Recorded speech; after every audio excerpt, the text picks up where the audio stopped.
Hey guys, in our English video lesson today, we're going to learn more words with Boston Legal. The vocabulary will be in the description with more example sentences for you to read. In England, in school with the British kids, I looked like a complete ignoramus.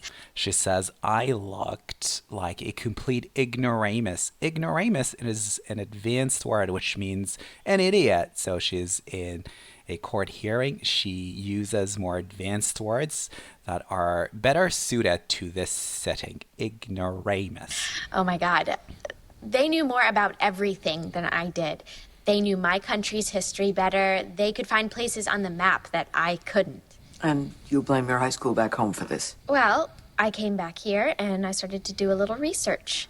Did you know there's a study that found 1/3 of young adults in the U.S. can't tell you which way northwest is? Okay, but let's be fair, you can.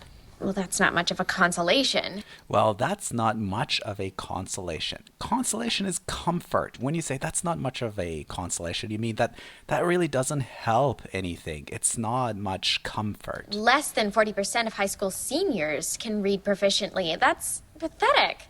And these standardized tests, oh my God. So you decided to shred them?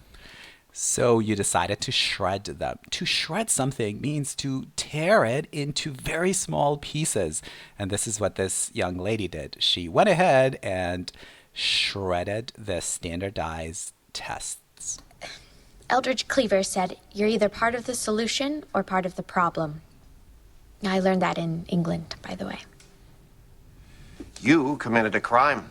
I took action to ensure my right to be provided a quality education, as promised by the So when you provide the counter argument, usually in a court of law, that is your rebuttal. Rebuttal. This is your way of rejecting an accusation or an argument. Massachusetts State Constitution and the Education Reform Act of 1993. Reform is an action taken to modify something, to address it, to correct it. Reform. Oh. Did they tell you to say that in England? No, they said claim executive privilege. The tests you shredded, young lady, are specifically designed in part to identify which schools need which improvements in which areas. The very goals Judge, the data on these tests is so fudged. The data is so fudged.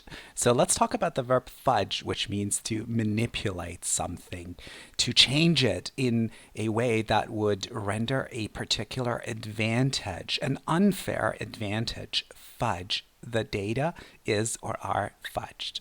I hope you learned some words from this video lesson. By the way, more example sentences in the description.